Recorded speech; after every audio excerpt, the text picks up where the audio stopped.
Sadiq Buckley. I was born in England, migrated to Australia when I was 9 years old, converted or reverted to Islam in Indonesia in 1976 in Bandung in West Java. Came back to Australia at the beginning of 1977 and have been attempting to play my part with the Muslim community in Australia over the last 40 years, almost 50 years now. What did Muslims look like before you reverted, like in your eyes? Well, they were all a little bit shorter than me because I lived in Indonesia. Oh, wow. That was a really good introduction to Islam. Indonesians are, like most people in Southeast Asia, very polite, very sociable, very caring, and so they made me feel very much welcome during my stay in Indonesia. Okay, that's fantastic. So with your location in Indonesia, you wouldn't have had any misconceptions or stereotypes about Islam at all? No, I've encountered quite a number of those in the years subsequent to that. But no, in Indonesia, for me, it was just an opportunity to learn by doing. I would attend the local mosque every day, or virtually every prayer if I could, to try and learn how to do salat and so on. But it was a while. I was in Indonesia for several months before I actually embraced Islam. Okay, so can you share with us that journey, I guess? All right, well, the journey really started when I was still in high school. I went to a Catholic boys' high school, Marist Brothers, in Newcastle, here in New South Wales. And I think when I was in year 11 or perhaps year 12, we had a missionary brother who was lecturing to us one day about taking the good news, the gospel, to all of disbelievers out there.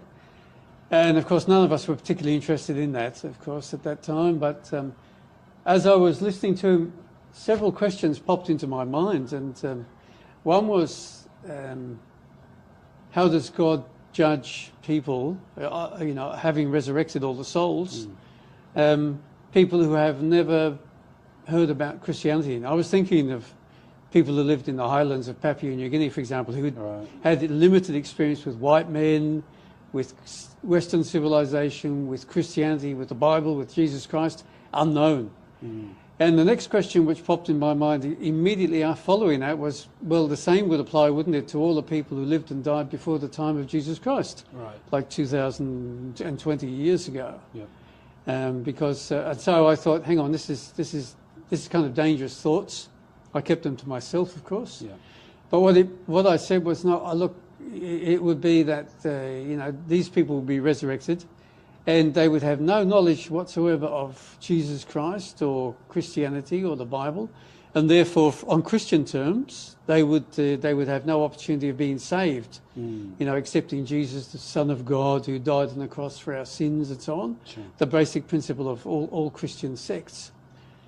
And so I said to myself, the third question then came into my mind shortly afterwards, and I said, well, no, I believe God is just and loving and fair and merciful, so he can't use Christianity, the crucifixion, for example, as the means of testing everybody whether or not they're suitable to enter heaven or not.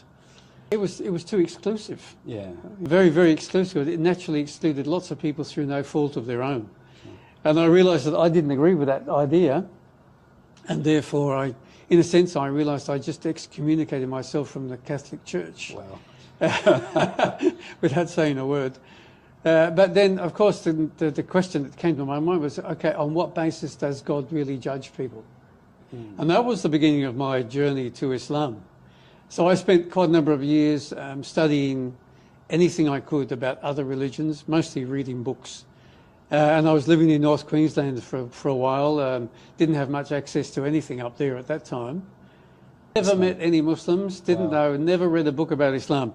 The closest I got to was just before I went with my wife to study at Satya Wacana University in Central Java, a special 1-month language and culture course that we managed to squeeze into at the last minute. The last book I read was a book called Hindu and Muslim Mysticism, and that gave a little bit of Sufism, I suppose. I can't remember much of the book, to be honest, but it was that kind of mystical element I was looking at. Right, so you were on that journey. Yep, but I was already on that journey. I had made an eclectic, by that stage, between high school and then at that stage going to Indonesia was maybe, 3 years or so. I had decided in my own little studies, simple studies, that any religion, if I were to follow, because I had a belief in God, that was fundamental. So Okay, right. I wasn't walking away from that.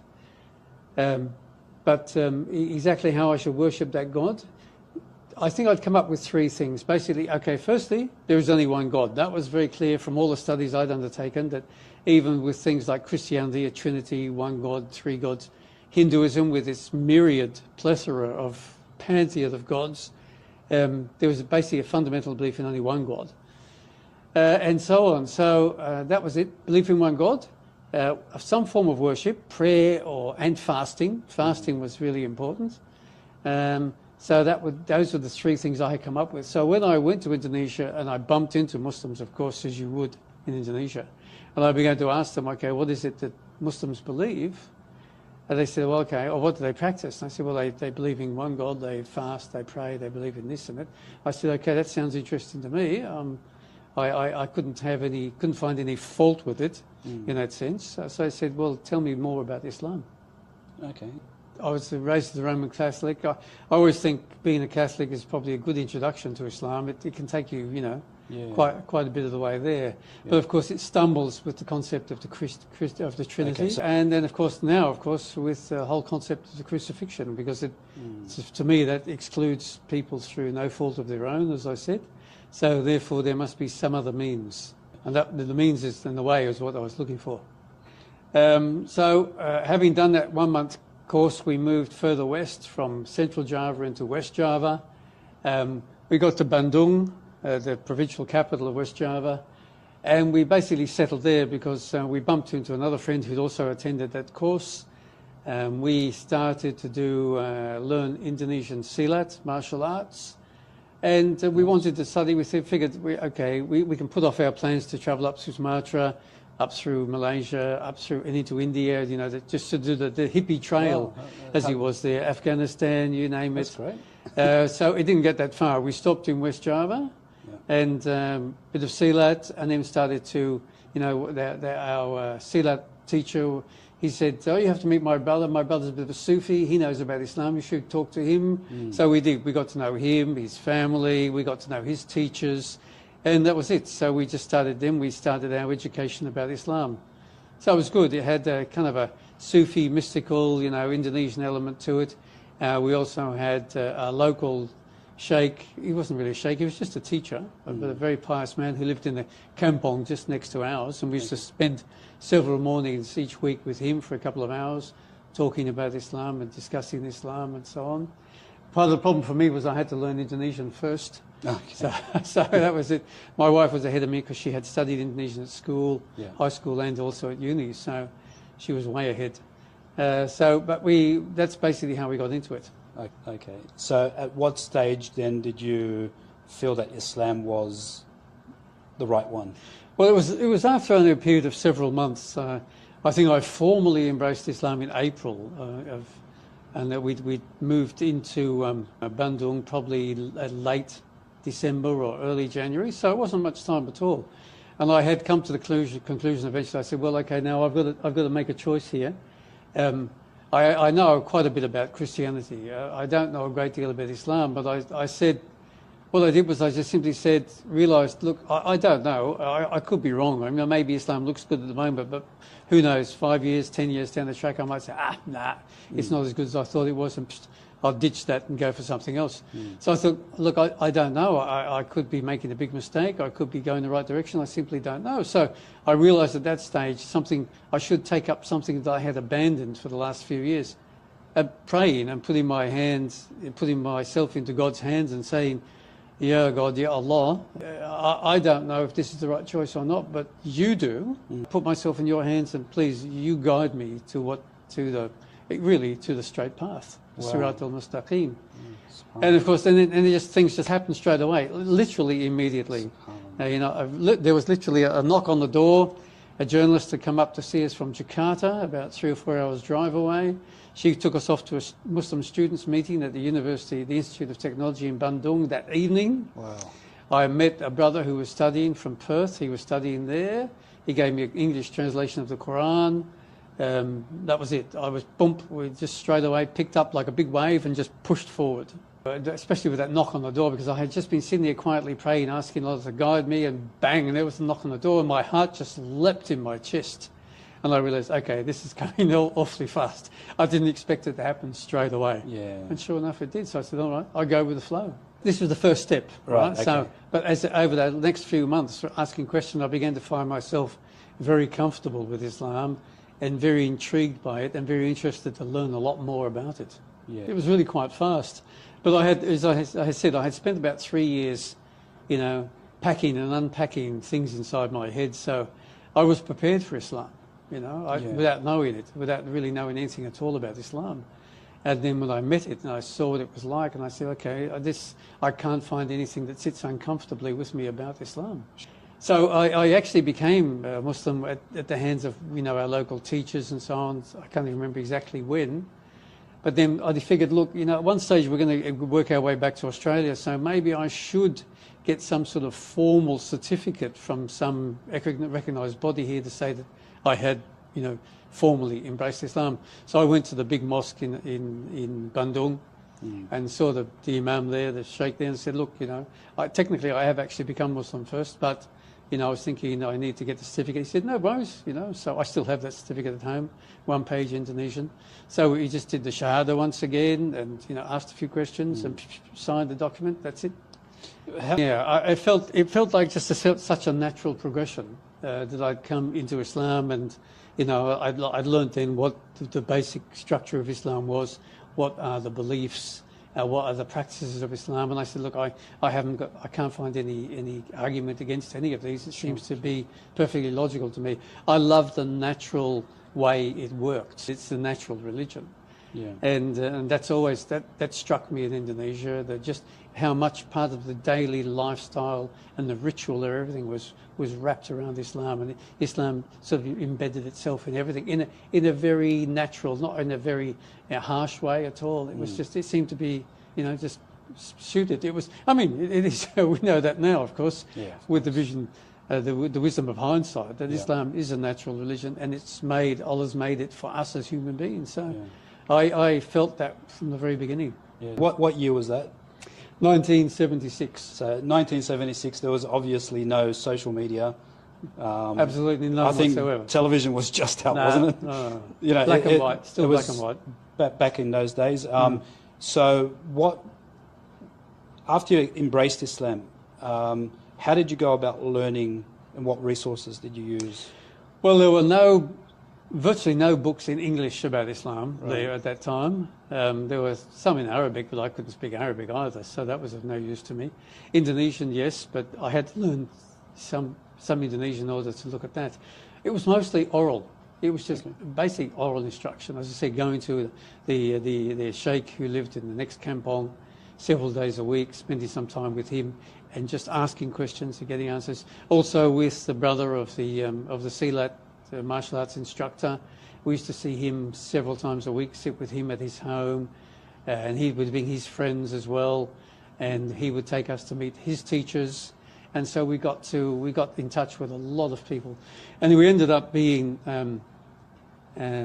familiar with all facets of Indonesian society. I met the Minister for Religion while I was there. We became well known, partly because of that journalist who came up from Jakarta, and she made a little article about us, so people got to know about us, even though I hadn't even become Muslim at that stage. But so we got invited to lots of places. So, reception at the governor's house, which was just next to our kampong, and meeting all sorts of people. I've been fortunate. I've met on various trips to Indonesia subsequently. I've met probably at least 3 of Indonesia's presidents. Wow. Going to conferences and being involved with community activities and so on. So it's been lovely. I have a very, very soft spot for Indonesia in my heart.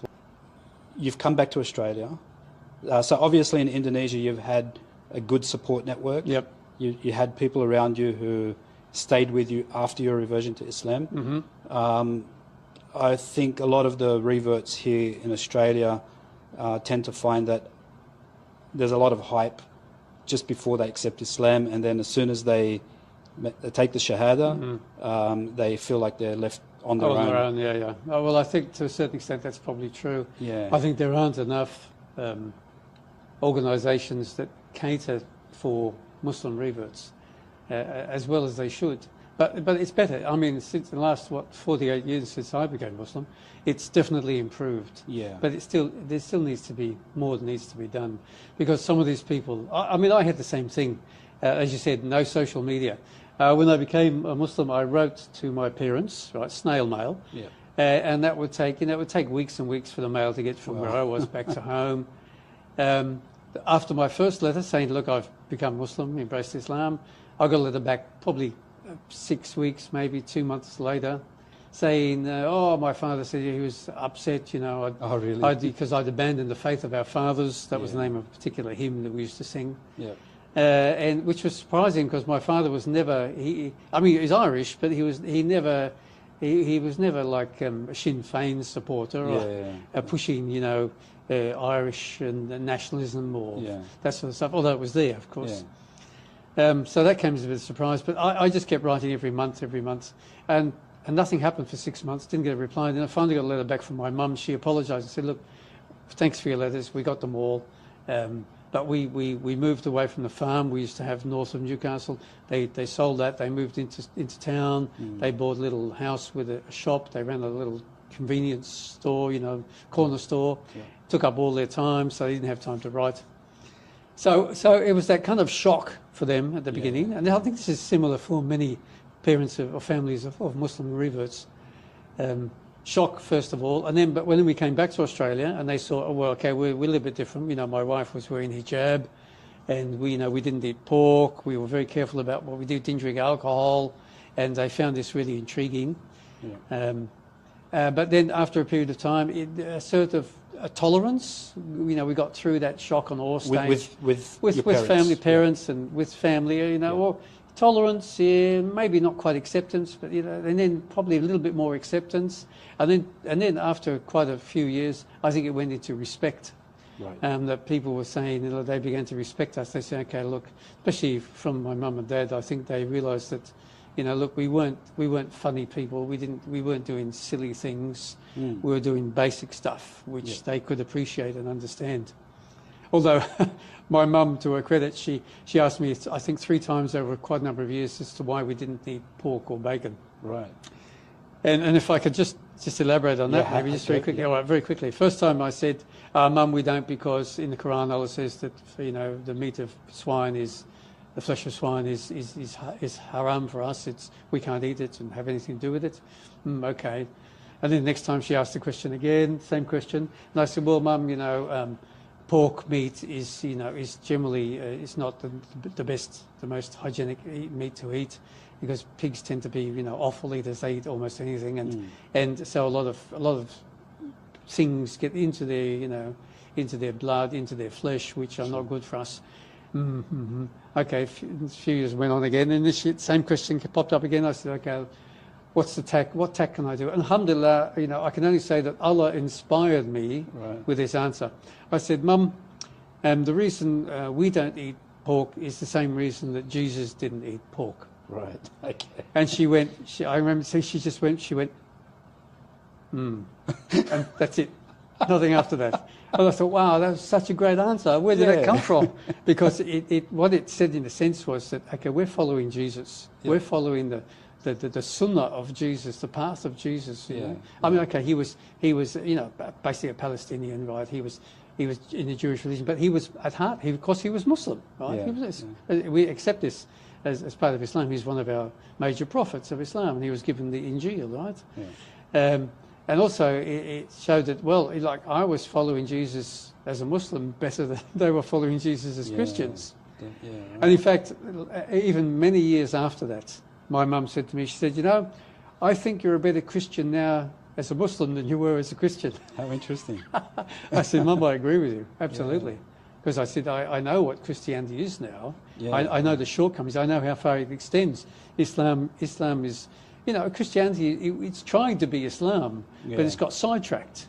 Same as, Judaism is trying to be Islam, but it's really sidetracked. Yeah, yeah. So, but alhamdulillah, because of Allah's grace and mercy, He sent the prophets, He sent the books, Sure. and so we have the true message. Yeah. Anybody who asks the question, as Allah says in the Quran, if you're looking, anybody who's seeking, then Allah will guide them. Yeah. And I was seeking, I was desperately seeking. I remember, we're willing to, go overseas, travel. I'm looking for Islam without knowing I was looking for Islam.